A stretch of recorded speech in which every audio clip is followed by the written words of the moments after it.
Shalom Bapak Ibu yang dikasihi oleh Tuhan. Saya mengucapkan selamat Hari Pentakosta hari ini.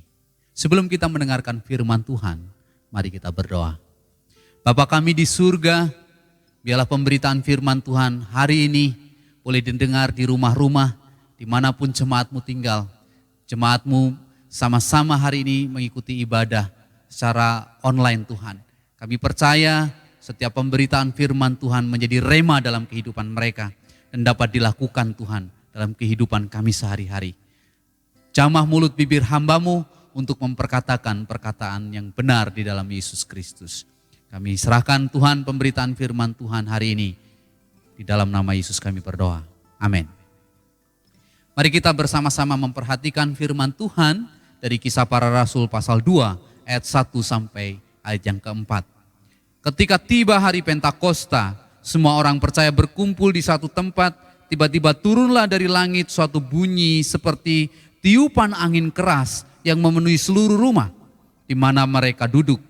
Dan tampaklah kepada mereka lidah-lidah seperti nyala api yang bertebaran dan hinggap pada mereka masing-masing.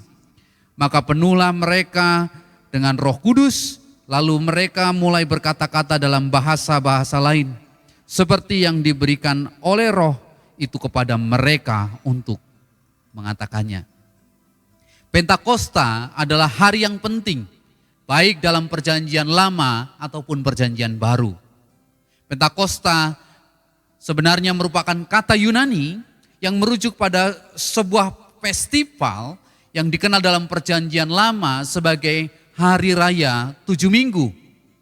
Di Imamat 23 ayat 15 dan Ulangan 16 ayat 9.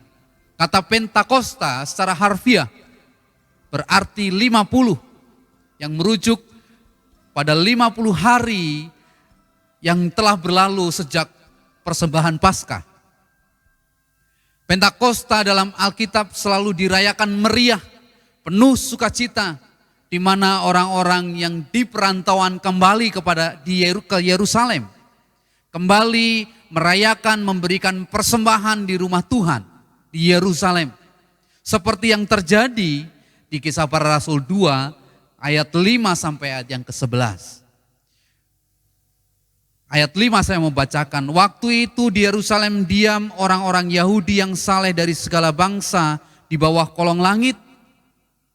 Di bawah kolong langit. Mereka yang tersebar di seluruh bangsa-bangsa di sekitar bangsa Israel. Kita boleh melihat bahwa setiap orang Yahudi pulang kembali ke Yerusalem untuk memeriahkan atau memperingati atau merayakan Pentakosta bersama-sama. Begitu pentingnya bagi bangsa Israel perayaan ini. Tetapi dalam perayaan ini menjadi berbeda. Karena apa? Ada sesuatu yang Tuhan nyatakan dalam kehidupan murid-murid Yesus pada saat itu. Ketika mereka bersekutu, mereka berkumpul di satu ruangan, mereka dapat merasakan dan melihat karya kuasa Tuhan dinyatakan atas murid-murid pada saat itu. Dan hari ini perayaan Pentakosta juga penting bagi gereja-gereja Tuhan hari ini. Apa yang boleh kita pelajari dari perayaan Pentakosta? Ada 3 kebenaran yang boleh kita pegang dalam perayaan Pentakosta. Kebenaran yang pertama, Pentakosta merupakan penggenapan nubuat yang Tuhan janjikan di Yohanes 14 dan Yohanes 16. Yesus sendiri mengatakan itu. Dia akan mengutus Roh Kudus kepada murid-muridnya. Nubuat Tuhan Yesus ini tergenapi di perayaan Pentakosta. Beberapa hari yang lalu Yesus naik ke surga dan dia mengatakannya kepada murid-muridnya, tetapi kamu akan menerima kuasa kalau Roh Kudus turun ke atas kamu dan kamu akan menjadi saksiku di Yerusalem dan di seluruh Yudea dan Samaria dan sampai ke ujung bumi. Hal pertama menjadi kebenaran kita, mari kita pegang bahwa Pentakosta yang saat itu yang dicatat dalam Alkitab di Kisah Para Rasul 2 ayat 1 sampai 4 ini adalah penggenapan nubuat Yesus Kristus. Penggenapan itu menjadi meterai baru bagi murid-muridnya. Roh Kudus itu memeteraikan hidup murid-muridnya, memimpin kehidupan murid-murid Yesus untuk membawa hal besar, pemberitaan sukacita bagi seluruh bangsa. Kebenaran yang pertama, terjadi penggenapan akan janji Tuhan.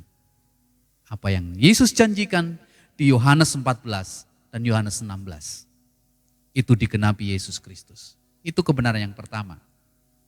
Yang kedua, mari kita perhatikan kebenaran yang kedua. Pentakosta adalah awal pemberitaan kabar baik. Perhatikan ayat yang ke-7 sampai ayat yang ke-11 di Kisah Para Rasul pasal 2. Mereka semua tercengang-cengang dan heran, lalu berkata, bukankah mereka semua yang berkata-kata itu adalah orang Galilea? Bagaimana mungkin kita masing-masing mendengar mereka berkata-kata dalam bahasa kita sendiri, yaitu bahasa yang kita pakai di negeri asal kita.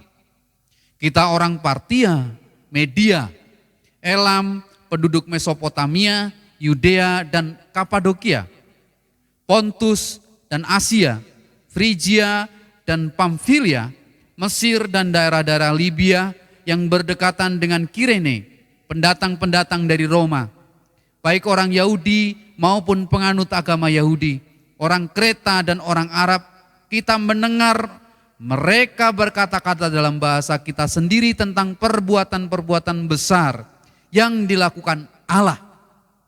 Sungguh luar biasa. Pentakosta adalah awal pemberitaan kabar baik. Kabar baik diberitakan kepada bangsa-bangsa yang pada saat itu kembali ke Yerusalem. Orang-orang yang pada saat itu dalam perantauan kembali ke Yerusalem, mereka mendengar. Setidaknya di Kisah Para Rasul ini dicatat ada 15 bangsa saat itu mendengar kebenaran firman Tuhan. Kebenaran dan kabar baik itu adalah Yesus Kristus Juru Selamat. Yesus Kristus Juru Selamat. Oleh karena itu, Pentakosta adalah awal pemberitaan keselamatan juga untuk bangsa-bangsa yang lain. Mengalir pemberitaan itu hingga ke Indonesia, hingga ke Sukabumi, hingga ke daerah-daerah di seluruh pelosok muka bumi ini. Di seluruh bangsa, di seluruh bumi ini dapat mendengar Yesus Kristus. Dulu pemberitaan keselamatan itu hanya skup kecil satu bangsa. Tetapi dari hari Pentakosta yang terjadi pada saat itu. Oleh karena itu terjadilah pemberitaan besar-besaran sampai ke seluruh dunia. Itu kebenaran yang kedua. Di mana Pentakosta menjadi awal pemberitaan firman Tuhan. Kebenaran yang ketiga. Bapak Ibu yang dikasihi oleh Tuhan, kita sudah melewati masa-masa berat ini. Setidaknya kita sudah harus ibadah di rumah-rumah hampir lebih 2 bulan. 2 bulan lebih ya. Kita semua punya kerinduan yang sama, yaitu datang bersekutu di rumah Tuhan bersama-sama jemaat yang lain. Teman-teman yang lain sudah lama tidak melihat, tidak bertemu, ada kerinduan yang dalam diri kita. Dan pemerintah akan mengeluarkan kebijakan new normal. Istilah new normal lebih menitik beratkan perubahan budaya masyarakat untuk berperilaku hidup sehat.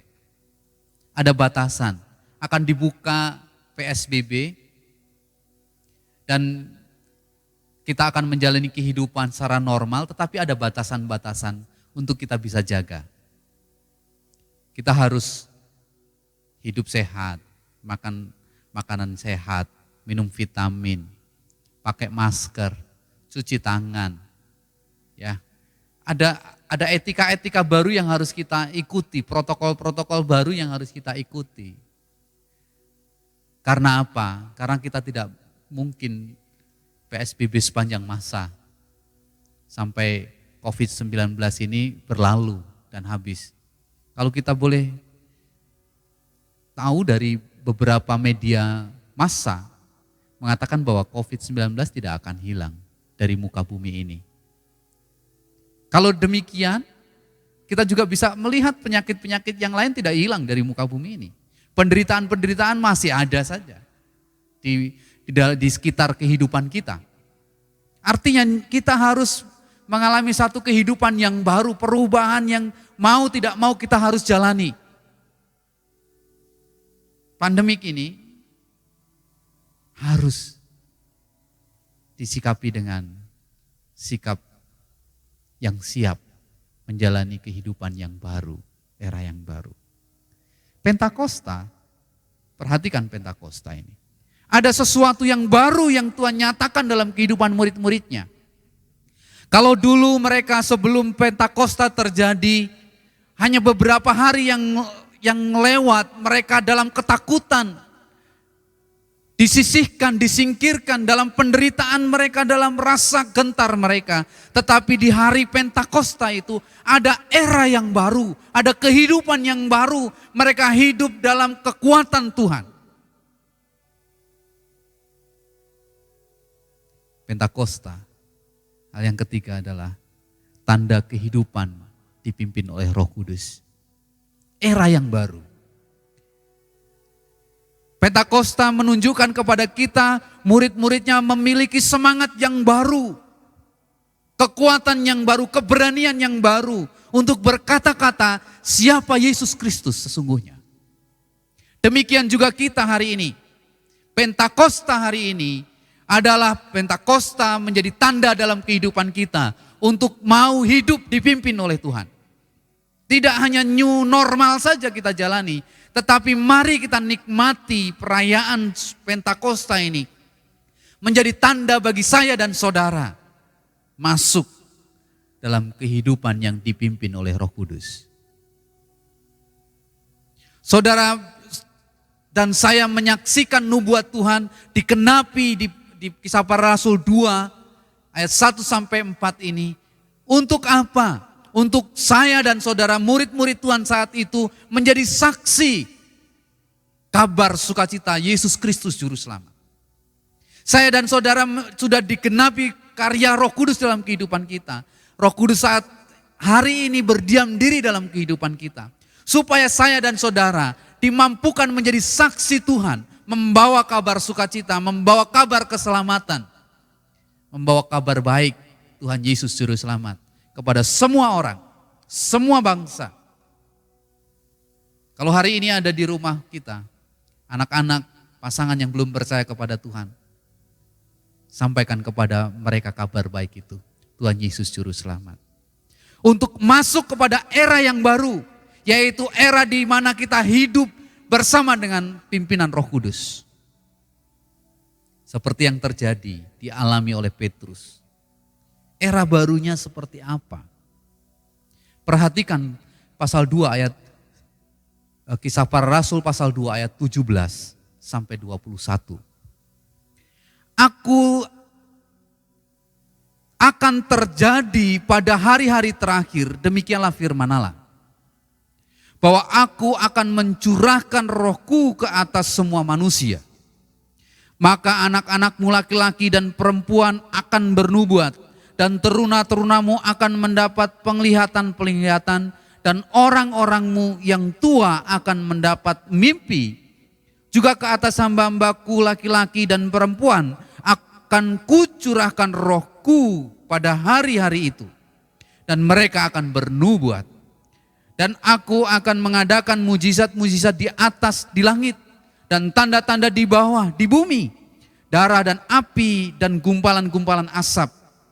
Matahari akan berubah menjadi gelap gulita. Dan bulan menjadi darah. Sebelum datangnya hari Tuhan. Hari yang besar dan mulia itu. Dan barang siapa yang berseru kepada nama Tuhan akan diselamatkan. Sungguh luar biasa. Memasuki era yang baru.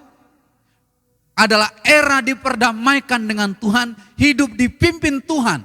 Sehingga orang-orang yang mendengarkan Petrus berkhotbah saat itu, ditanyakan kepada mereka. Ayat 37, ketika mereka mendengar hal itu, Hati mereka sangat terharu. Lalu mereka bertanya kepada Petrus dan rasul-rasul yang lain, apakah yang harus kami perbuat, saudara-saudara?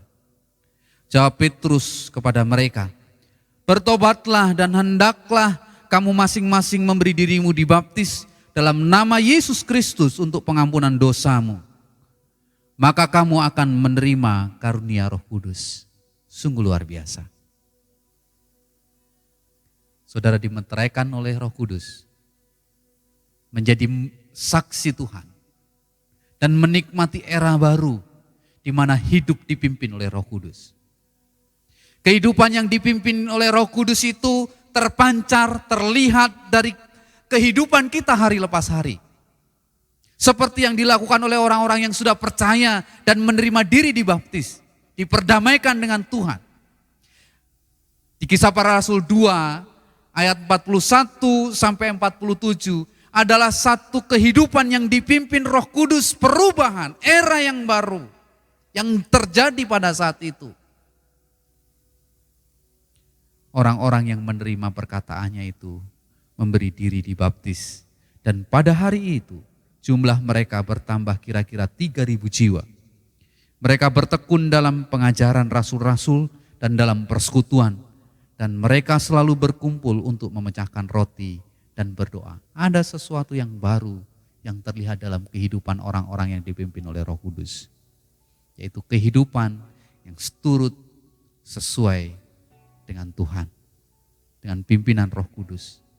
Saya dan saudara menikmati era yang baru, di mana Roh Kudus dimeteraikan dalam hidup saya dan saudara, supaya saya dan saudara menjadi saksi Tuhan, sehingga kita boleh masuk dalam era baru, kehidupan yang dipimpin oleh Roh Kudus. Sungguh luar biasa Pentakosta di dalam iman percaya kita. 3 kebenaran ini biarlah bisa kita lakukan, kita boleh pegang dalam iman kita di dalam Yesus Kristus, sehingga kita boleh berjalan seiring dengan Tuhan. Ingat, Bapak Ibu Saudara sudah memiliki Roh Kudus dalam hidup saudara dan saya. Jadilah saksi Tuhan yang benar. Melalui kehidupan yang baru, era yang baru, yang boleh kita nikmati, kehidupan yang dipimpin, disertai oleh Tuhan. Mari Bapak Ibu Saudara, kita rayakan Pentakosta hari ini dengan sukacita ilahi, dengan kekuatan kasih, karena kita percaya Roh Allah yang hidup diam dalam diri saya dan saudara. Tuhan Yesus memberkati. Mari kita berdoa. Terima kasih Tuhan, kami boleh belajar bahwa Pentakosta adalah hari penting bagi kita, di mana Tuhan memeteraikan kami menjadi murid-murid Tuhan, memastikan kami hidup di bawah kekuatan kuasa-Mu Tuhan. Kami boleh melihat nubuat dan kebenaran Tuhan nyatakan di hari Pentakosta, supaya kami boleh menjadi saksi Tuhan, memberitakan kabar baik sukacita Yesus Kristus Juru Selamat bagi seluruh umat manusia. Dan hidup kami masuk dalam hidup yang dipimpin oleh Roh Kudus. Biarlah kami boleh menikmati persekutuan yang indah bersama dengan Engkau Tuhan. Boleh kami menikmati kasih, hubungan yang intim bersama dengan Engkau Tuhan dalam persekutuan anugerah Tuhan. Kami bersyukur Tuhan, Engkau memilih kami masuk dalam era yang baru, kehidupan yang dipimpin dan diberkati Tuhan. Terima kasih Yesus. Biarlah firman ini meneguhkan, menguatkan kami, sehingga iman kami boleh berakar, bertumbuh dan berbuah di dalam Yesus Kristus. Terima kasih ya Bapa, di dalam nama Yesus Kristus kami berdoa. Amin.